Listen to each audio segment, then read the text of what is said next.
안녕하세요. 책 읽기 좋은 날입니다. 오늘 소개할 책은 하버드대 행복학 명강의 마음의 속도를 늦춰라 입니다.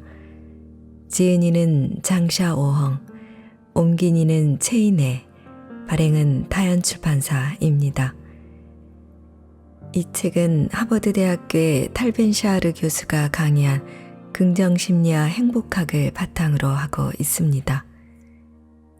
그의 행복학은 학술적 영역을 넘어 현실적 영역에서 진정한 행복을 일깨우며 하버드생들은 물론 전 세계인들의 인생 전반에 크나큰 영향을 미쳤는데요.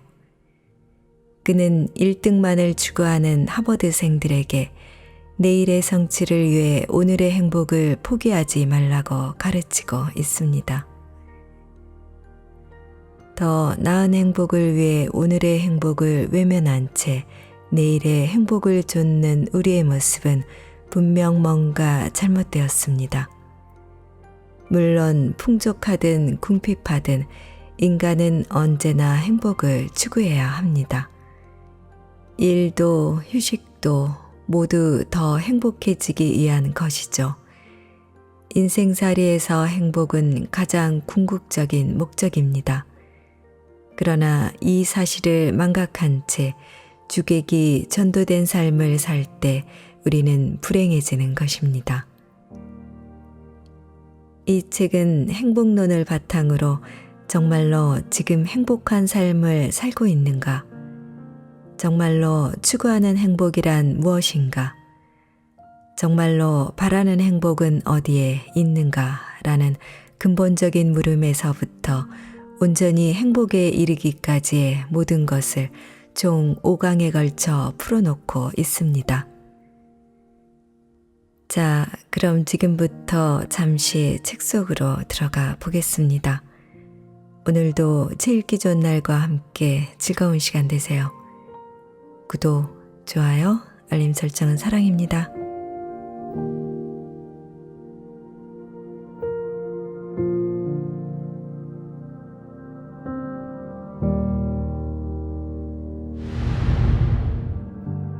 행복이란 무엇인가? 하루하루 나이를 먹어가고 생활이 점점 더 바빠질수록 우리는 세상의 다채로움에 점차 무뎌진다. 그러다 어느 순간 마땅히 감동해야 할 인생살이에서 아무것도 느끼지 못하는 자신과 마주한다.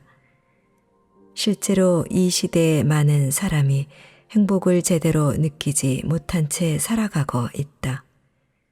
그러니 삶은 점차 빛을 잃어간다. 지금 아무리 분주하더라도 차분히 자문해보자. 지금 나는 행복한가? 바쁘게 돌아가는 세상 속에서 우리는 성실이라는 이름 아래 매일 판에 박힌 똑같은 일상을 반복한다. 하지만 마음속 깊은 곳에는 여전히 나는 행복하지 않다고 느낀다. 과연 행복은 어디에 있는가? 혹시 행복은 옆집에 있을까? 옆집 사람은 나보다 돈을 적게 버는데도 그 집의 웃음소리가 끊이지 않는다. 분명 나보다 직장도 별로인데 매일 저녁 근처 공원에 나가 산책을 할 만큼 여유가 있다. 나처럼 고급 승용차를 모는 것도 아닌데 소형차를 타고 다니면서 항상 콧노래를 부른다. 대체 어떻게 된 것일까? 1961년 제작된 미국 영화 초원의 빛은 당시 각계각층의 호평을 받았다. 같은 고등학교를 다니는 남주인공 버드와 여주인공 윌마는 서로에게 호감을 느낀다. 그러나 윌마는 엄격한 가정교육과 부모의 철저한 보호 때문에 자기 마음대로 할 수 있는 일이 전혀 없었다. 결국 버드와 윌마는 안타깝게도 헤어져서 각자의 길을 가게 된다. 몇 년 후 해질 무렵 두 사람은 버드의 목장에서 재회한다. 시카고의 대학을 졸업하고 돌아온 일마가 버드에게 쓸쓸함이 가득 묻어나는 목소리로 묻는다. 행복하니? 한때 찬란했던 그러나 지금은 평범한 농부가 된 버드는 자신의 집을 망연히 바라보며 중얼거린다. 나는 한 번도 나 자신에게 그런 질문을 해본 적이 없어. 인생이란 참으로 어쩔 수 없는 것이다. 젊은 시절에는 인생을 알 수가 없고 인생이 무엇인지 알 때쯤 되면 더 이상 젊지 않다. 여기서 젊음이란 단순한 나이가 아닌 순수함과 열정을 말한다. 순수함을 저버리고 열정을 외면하는 일이 반복되면 우리 인생은 행복과 영영 상관없는 길로, 심지어 전혀 반대되는 길로 향하게 된다. 사실 행복은 하나의 감각이다. 행복을 위한 조건은 없으며 모든 것은 마음가짐에 달려있다. 행복하기로 마음 먹는다면 길가의 허름한 포장마차에서 끼니를 해결해도 얼마든지 즐거울 수 있다. 그러나 욕심과 이해득실에 얽매여 마음의 평화를 잃으면 산의 진미를 먹어도 모래를 씹는 것 같고 천하의 절경을 보아도 피곤할 뿐이다.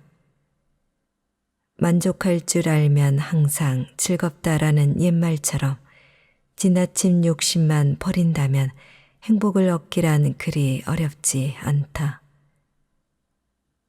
행복이란 무엇인가? 사람은 누구나 자신만의 행복 기준을 가지고 있고 이 기준이 충족됐을 때 비로소 행복하다고 느낀다. 그래서 다른 사람의 행복이 내가 생각하는 행복과 다를 수 있다. 이렇듯 행복은 지극히 주관적인 것이지만 그래도 행복의 조건을 정의한다면 두 가지로 압축할 수 있을 것이다. 하나는 자신이 사랑하는 사람과 함께 있는 것이요. 다른 하나는 자신이 좋아하는 일을 하는 것이다. 우리는 먹고 살기 위해 꿈을 이루기 위해 날마다 고군분투한다. 복잡하고 냉정하게 돌아가는 사회 시스템에서 매일 최선을 다해 일하고 더 좋은 지위와 더 많은 소득을 위해 오랜 친구와의 술자리도 외면한 채 죽어라 야근을 한다. 그런데 한번 생각해 보자. 이것이 과연 당신이 원하던 인생인가?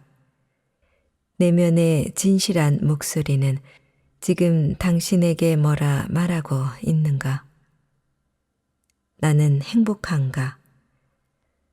놀랍게도 우리는 이 중요한 문제를 일부러 외면할 때가 많다. 그러면서 누군가가 자신의 행복에 대해 고민하기 시작하면 오히려 무슨 일이 있느냐며 걱정한다. 사실 삶의 질은 관심사가 어디에 집중되어 있느냐에 따라 결정된다. 예를 들어 먹고 사는 문제에 관심을 집중하면 자기 개발에는 자연히 소홀해진다. 반대로 정신적인 수준을 높이는 데만 관심을 쏟으면 생계가 어려워질 수도 있다. 모든 면에서 두루 균형 잡힌 삶을 원한다면 때때로 자기 자신을 점검해 봐야 한다. 가끔은 스스로에게 나는 행복한가 하고 자문해 보자. 세상 사람들이 당신을 이상하게 볼지라도 나 자신의 행복에 대해 고민하기를 멈추지 말라. 샤르는 강조했다. 행복한 사람은 자신의 삶에 기쁨과 의미를 가져다 줄 명확한 목표를 세우고 온 힘을 다해 그것을 추구한다. 또한 자신이 의미 있다고 생각하는 방식대로 살면서 아주 작은 행복까지 놓치지 않고 누린다. 이렇듯 사랑하는 사람과 함께하며 좋아하는 일을 하고 욕심 없는 담백한 시선으로 주위의 모든 것을 바라본다면 누구나 행복을 움켜잡을 수 있다.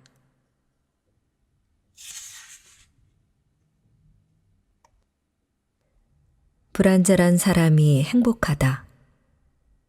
샤르의 명언 중 이런 말이 있다. 실패하는 법을 배워라. 아니면 배우는데 실패할 것이다.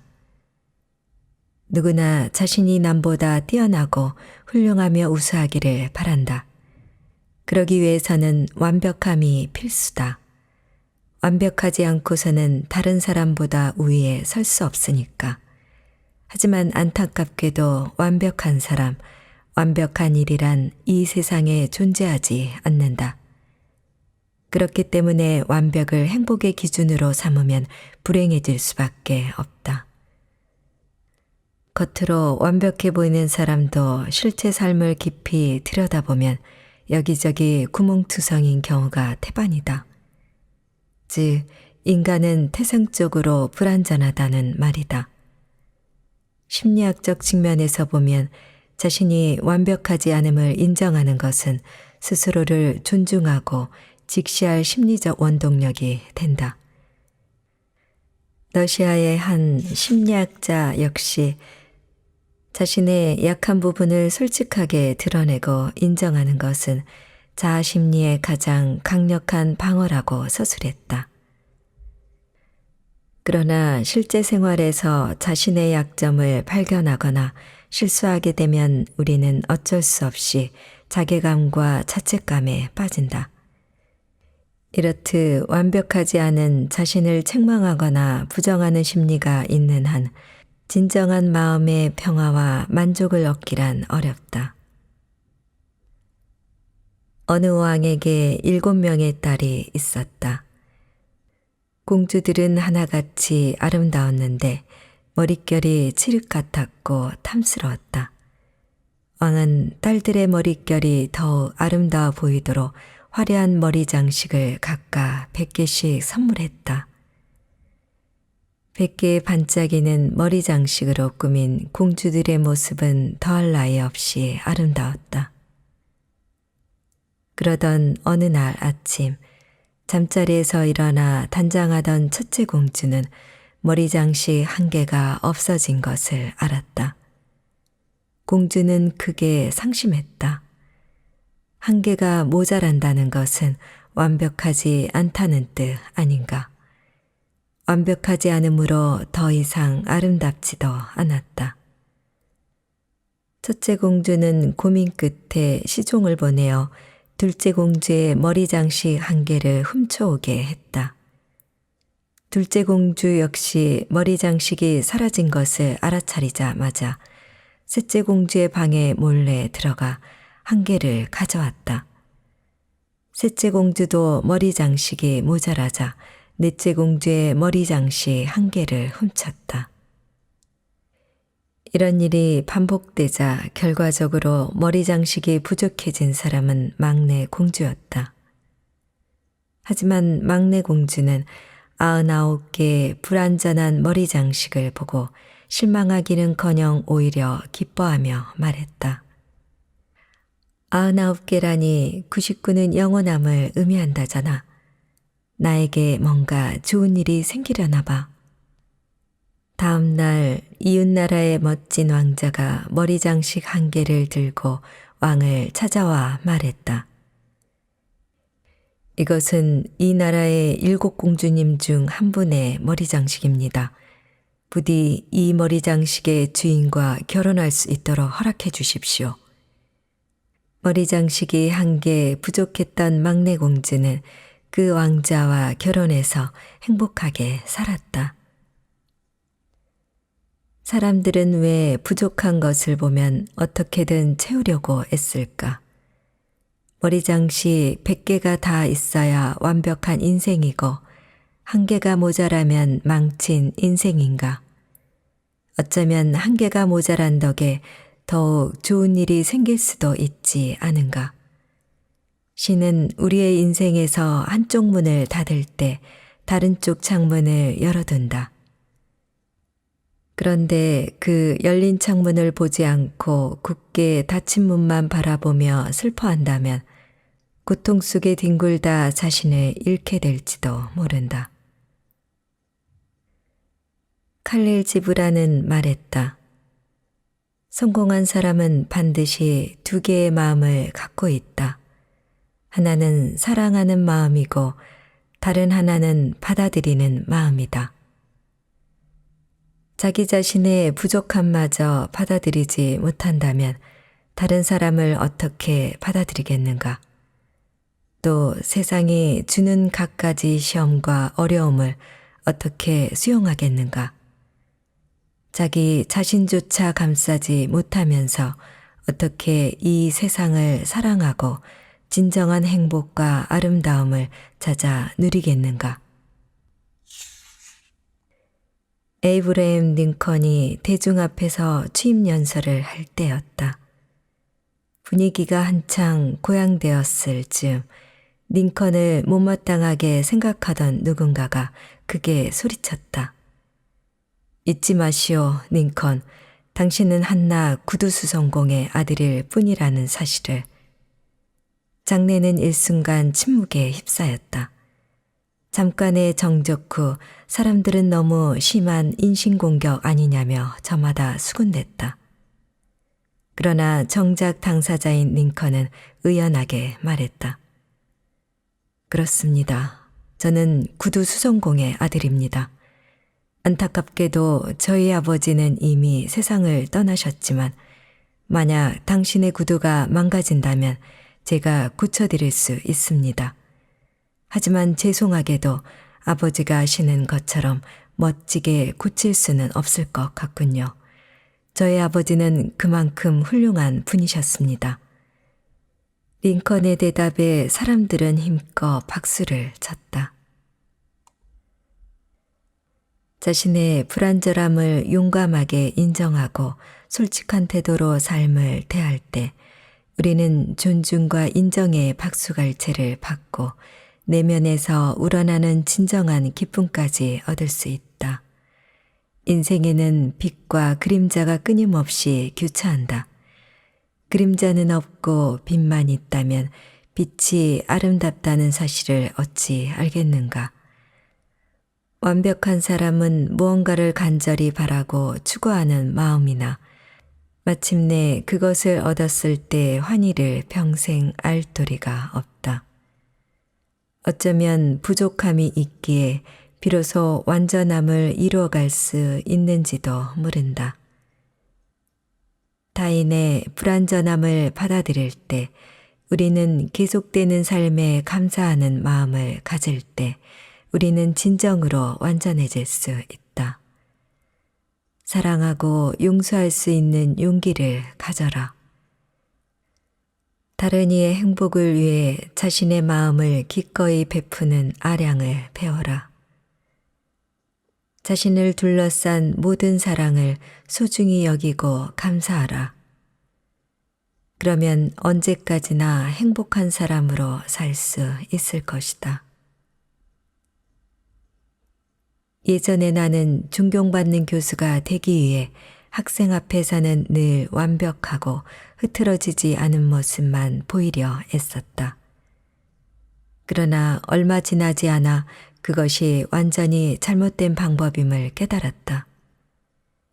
이런 방법으로는 학생과 소통할 수 없었고 오히려 잘못된 길을 제시할 뿐이었다. 불완전함을 인정하는 것, 그게 바로 완벽한 사람이 되는 길이다. 희노애락이 두루 있는 인생이야말로 진정한 인생이다. 인간은 불완전하기에 사랑스럽다. 자신의 부족함을 정면으로 대할 때 인생은 비로소 아름답고 완전해진다.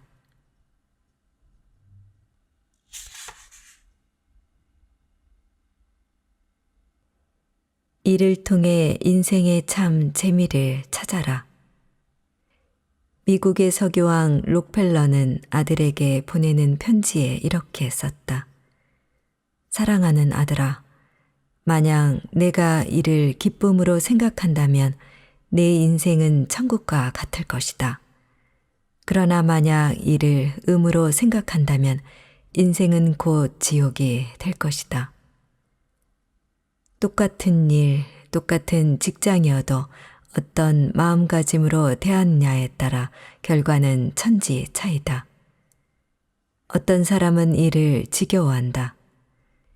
이들은 항상 쳇바퀴 도는 반복되는 일상에 업무는 해도 해도 끝이 없고 늘 자존심 상하는 일만 생긴다며 투덜댄다.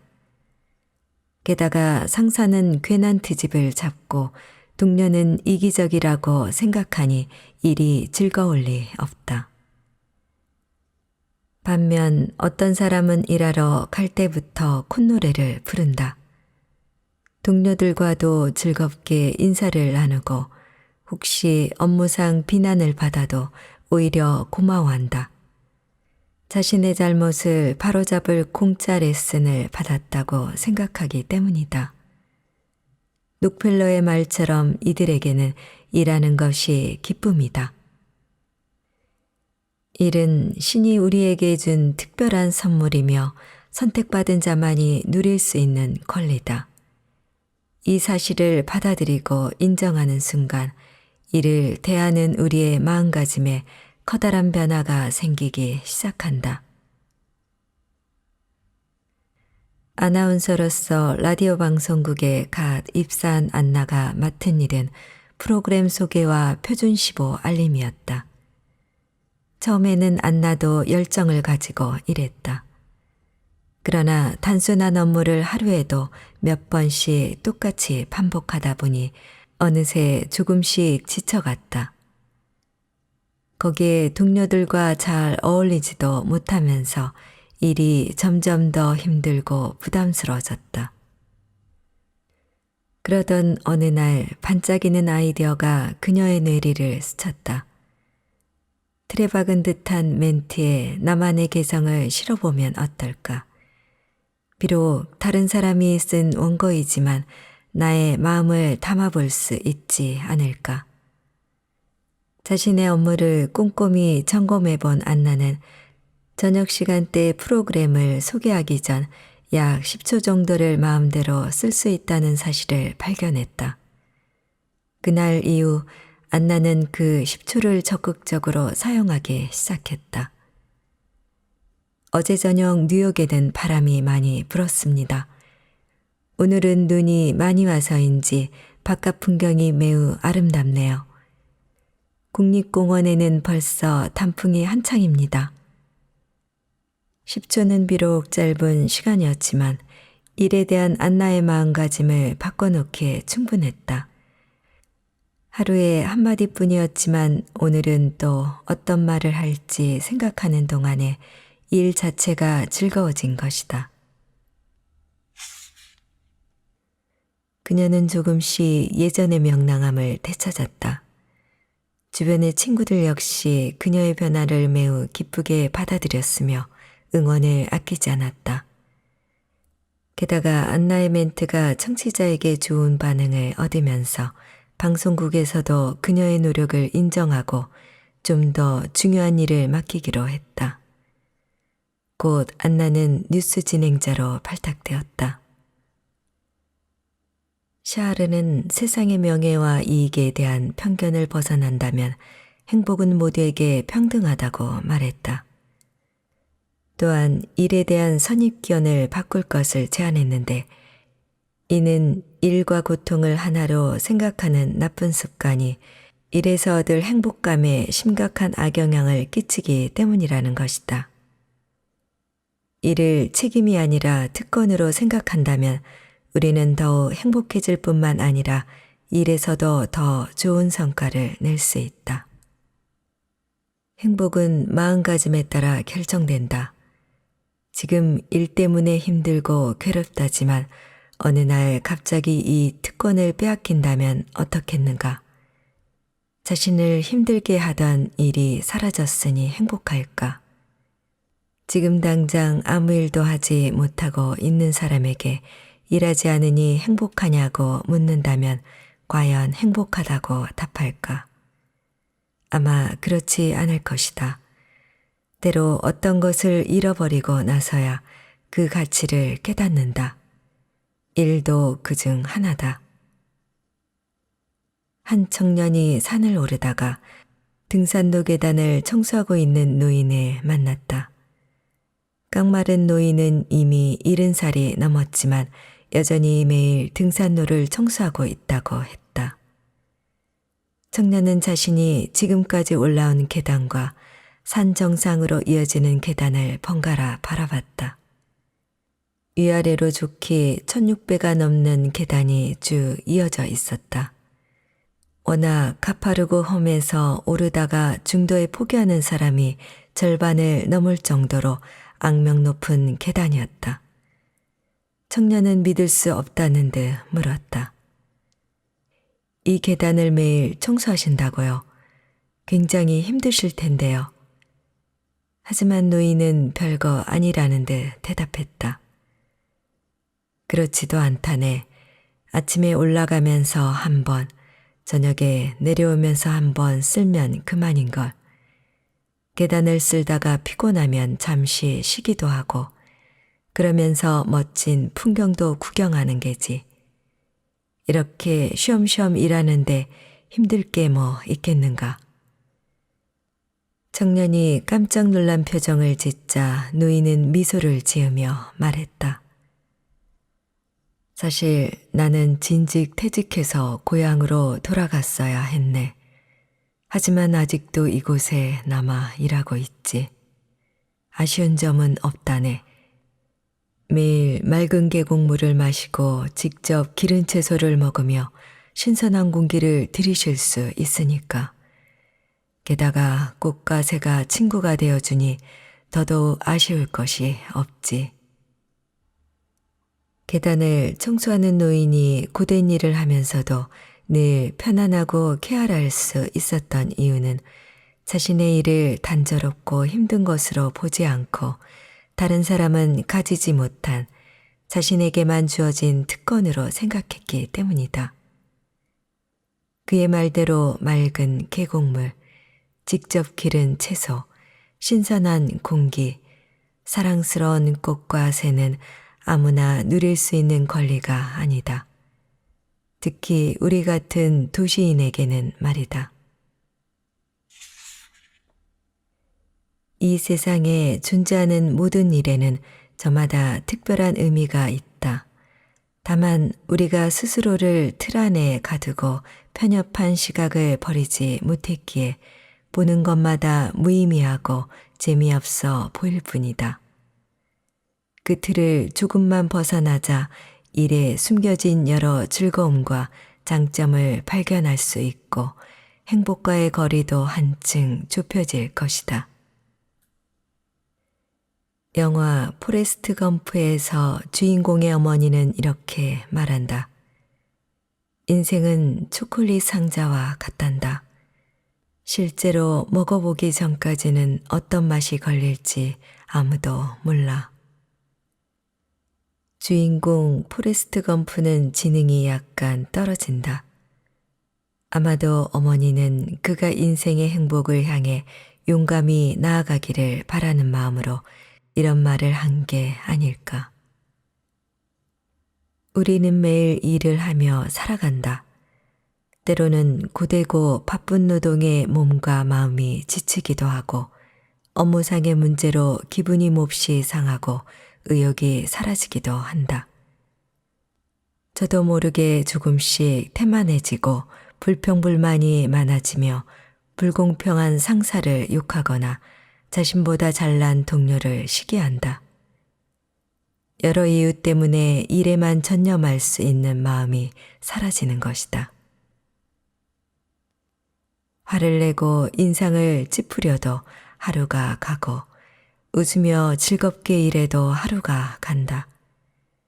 자신의 기분이야 어쨌든 해는 똑같이 뜨고 진다. 어차피 똑같은 하루라면 우울한 기분으로 사는 것이 오히려 손해다. 그러니 오늘 하루 긍정적인 마음으로 일을 시작해보자.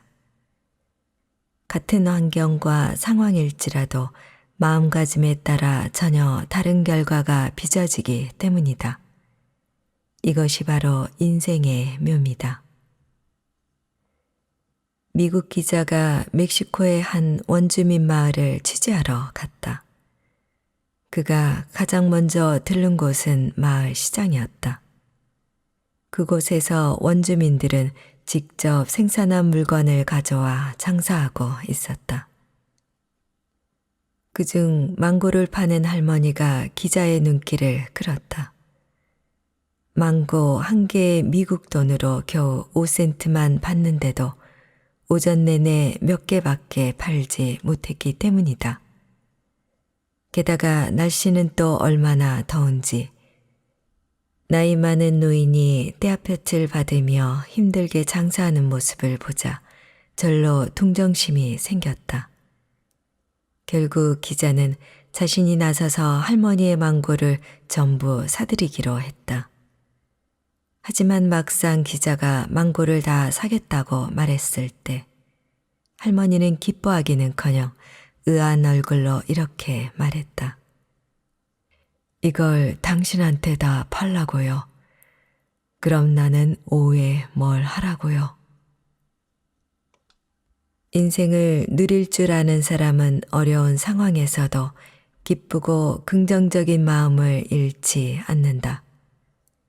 일에서도 마찬가지다. 사소한 불평불만으로 일에 대한 열정을 놓치지도 말고 짜증과 초조함에 휩쓸려 하루의 기분까지 망치지도 말라. 이래서 당신이 좋아하는 초콜릿을 찾는다면 일 자체에서 즐거움을 느끼고 더 나아가 인생의 참 재미를 찾게 될 것이다. 일은 먹기는 귀찮고 버리기는 아까운 계륵이 아니다.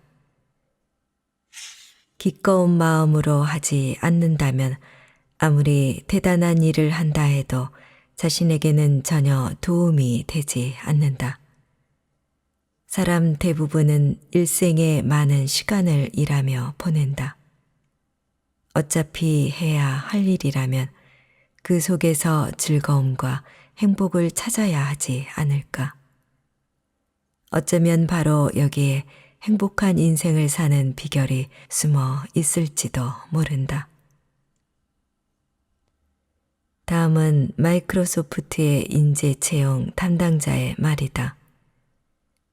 우리가 원하는 인재상은 열정적인 사람입니다. 그래서 면접을 볼 때 회사에 대한 열정, 기술에 대한 열정, 그리고 일 자체에 대한 열정을 보지요. 실제로 열정은 생각지도 못한 성과를 거두게 해줍니다.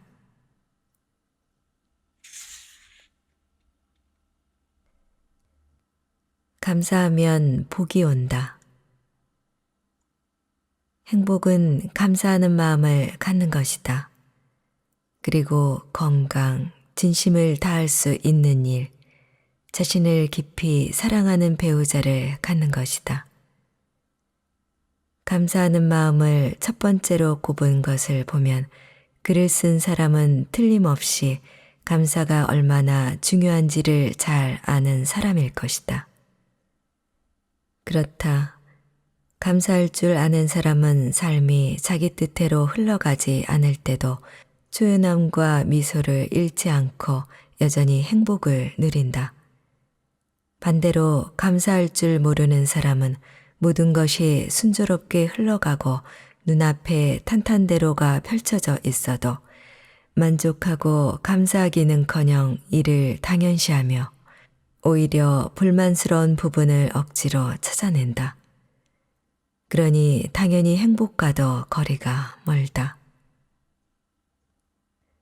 물 한 방울의 은혜도 솟구치는 샘물로 갚아라 라는 속담이 있다. 그러려면 먼저 감사할 줄 알아야 한다.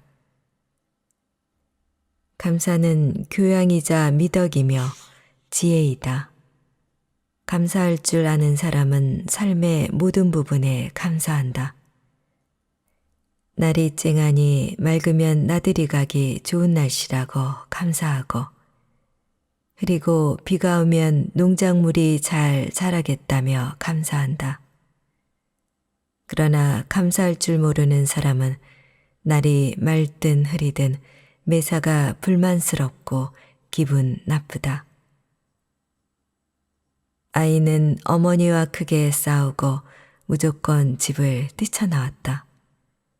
하염없이 눈물을 흘리며 정처 없이 걷다 보니 어느새 날이 어두워졌다. 마음이 조금 가라앉은 아이는 그제야 배고픔을 느꼈다. 마침 눈앞에 국수를 파는 간이식당이 있었지만 주머니에는 동전 한 푼 없었다. 아이는 또 한 번 어머니에게 화가 났다.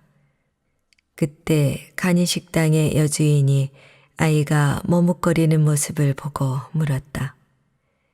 얘야, 국수가 먹고 싶니? 그렇긴 한데 돈이 없어요.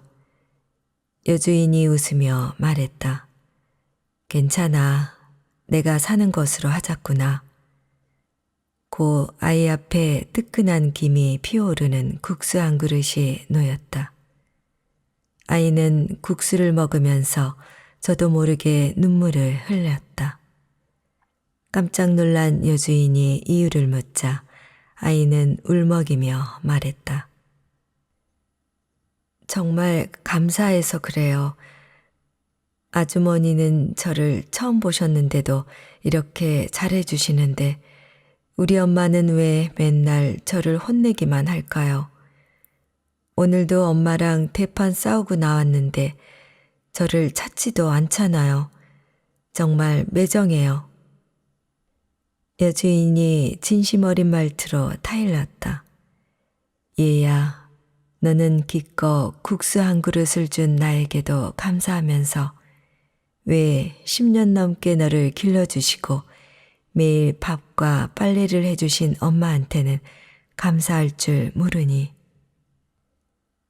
감사할 줄 아는 사람이 행복한 사람이다. 어째서 우리는 낯선 사람에게 잠시 베푼 친절에는 고마워하면서 낳고 수십 년 동안 길러주신 부모의 은혜에 감사할 줄 모르는 것일까? 어쩌면 모르는 것을 너무 당연하게 생각하고 있는 거 아닐까? 살면서 우리가 가장 감사하고 고마워야 할 대상은 다름 아닌 가족이다. 바로 내 곁에 있는 부모님, 배우자, 자녀에게 감사한 마음을 가져야 한다.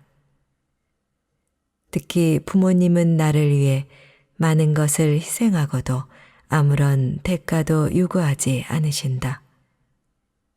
그런데 어찌 감사하지 않을 수 있단 말인가? 한 수도자가 자신의 스승에게 물었다.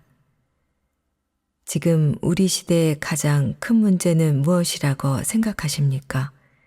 전쟁입니까? 그렇지 않다. 그러면 재난입니까? 그것도 아니다. 그럼 대체 무엇이 문제입니까? 감사할 줄 모르는 것이다. 어느 기자가 가난한 산골 마을을 취재하러 나섰다. 마을에 도착한 그는 산그늘에 자리한 아주 낡은 초가집 앞에 걸음을 멈췄다. 앞마당에 한 무리의 아이가 모여 앉아 숙제를 하는 모습이 눈에 띄었기 때문이다. 여기저기 해졌지만 깨끗하게 세탁된 옷을 입은 아이들은 몽당 연필을 쥐고 공책에 무언가를 열심히 쓰고 있었다. 호기심이 생긴 기자는 가까이 다가가 아이들이 무엇을 쓰고 있는지 슬쩍 보았다. 공책 맨 윗줄에는 삐뚤빼뚤한 필체로 감사 편지라는 글씨가 적혀 있었다.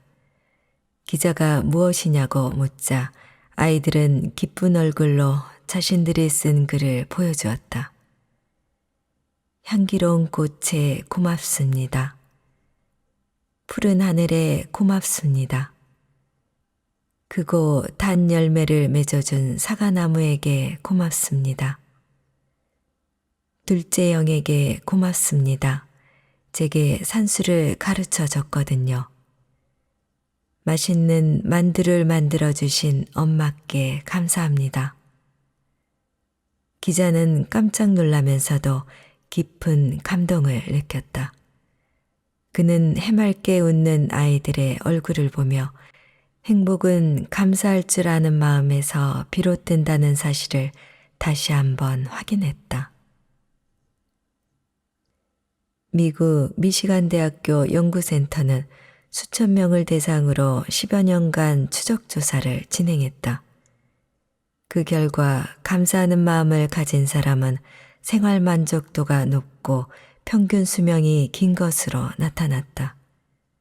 반대로 감사의 마음이 없는 사람은 인간관계에서 많은 문제를 겪으며 비교적 고독하게 살았고 조기 사망률도 1.5배 이상 높았다. 감사는 삶의 질을 높인다. 길러주신 부모님께 감사하고 스승의 가르침에 감사하며 배우자의 사랑과 친구의 우정에 감사하는 것은 우리의 삶을 한층 더 빛나게 한다. 사실 감사는 어려운 것이 아니다. 오늘 하루를 무사히 보낸 것도, 할 일이 있는 것도, 어디 한 군데 아픈 곳 없이 건강한 것도, 함께할 가족과 친구가 있는 것도 모두 감사할 거리다. 감사하는 마음만 있다면 이 모든 것을 행복으로 누릴 수 있다. 또한 감사하는 마음을 가질 때 우리는 비로소 진실하게 살아가며 열정적으로 남을 돕고 순수하게 사랑을 받아들일 수 있다. 감사는 이 세상을 아름답게 만드는 마법의 주문이다. 감사가 습관이 되면 우리는 인생의 아름다움을 훨씬 많이 발견할 수 있으며 또한 그것을 당연하게 생각하지 않을 수 있다.